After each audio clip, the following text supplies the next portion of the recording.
In 1921, everyone in rural New Milford, Illinois, and nearby Rockford knew 18-year-old crippled Herbie Stewart and his foster parents, Frank and Ida Armstrong.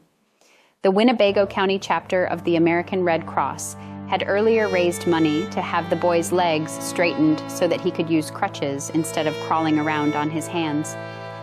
Neighbors were pleased to see him taking classes at the business school in Rockford. So they were completely baffled when Herbie killed Frank and Ida with a shotgun and then turned himself in to the county sheriff. Welcome to an audio version of an original article by Kathi Kresol, historian and operator of Haunted Rockford Paranormal Events, Rockford, Illinois. This audio presentation is entitled An Unbelievable Crime, Frank and Ida Armstrong. It is an audio version of a 2017 original story by Kathi. This audio article is produced by Thomas Saunders for Haunted Rockford, copyright 2025. Winnebago County Deputy Sheriff George Bubser thought he had seen it all. He was the deputy sheriff of the county in 1921 during Prohibition. He had seen murders, suicides, and men who had been blinded by the illegal hooch that was sold on the streets, but he was completely baffled by the boy that sat before him. Sheriff Bubser knew the young man, of course. Most people in Rockford knew the small, crippled boy named Herbie Stewart.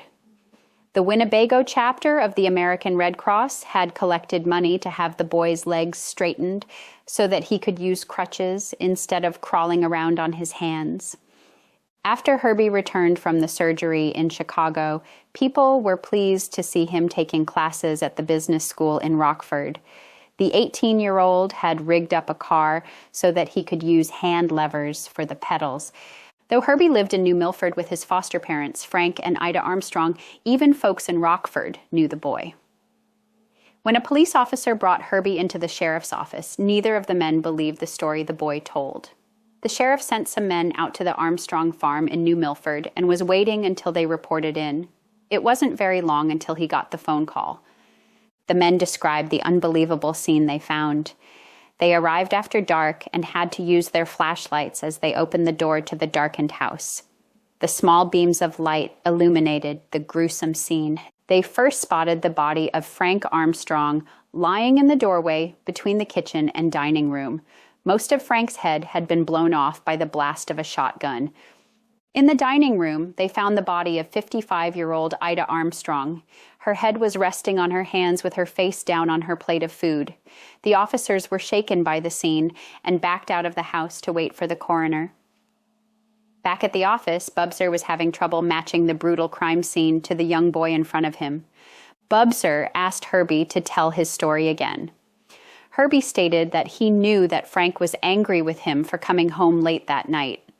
Frank flew into a rage when he announced that he knew Herbie had skipped school that day to go ride around with the girls. Herbie decided he wasn't hungry anymore and crawled from the dining room into the kitchen where he kept his crutches. He grew frightened as he heard Frank push back his own chair to follow Herbie. Frank was a large man, and he had, according to Herbie, beaten him severely in the past. Herbie grabbed one of the shotguns that Frank left loaded all throughout the house. Later, Herbie would say he meant to just scare Frank to get him to stop, but Herbie fired immediately, hitting Frank in the head. Herbie heard Ida scream once, so he reloaded the shotgun. He had to scoot himself across the floor to get a clear shot, and then he fired at the back of her head. Then Herbie crawled to his crutches, grabbed the shotgun and a pistol that was in the house, and placed them in the car. He also grabbed his dog before he left. Herbie stated that he originally was going to drive somewhere and shoot himself, but then he lost his nerve. He drove into Rockford to find a police officer to turn himself in. Herbie Stewart's trial was a sensation in Rockford. Over 600 people crammed into the courtroom every day. Defense witnesses stated that Frank and Ida both beat Herbie, while witnesses for the prosecution denied those claims. The men on the jury convicted Herbie for the manslaughter of Ida Armstrong. They sentenced him to the state penitentiary for 5 years. The judge thought the jury got the conviction right, but disagreed with the sentence. He changed it to 5 years in the state reformatory school, where Herbie could continue his treatment for his legs and his schooling. Afterward, both sides felt that they had lost. Neither side felt that justice had been served either for the Armstrongs or for Herbie. That sentiment was shared by Deputy Sheriff Bubser, who later stated that he never forgot this horrendous crime or the young boy who committed it. This is the end of our audio article. Thanks for listening.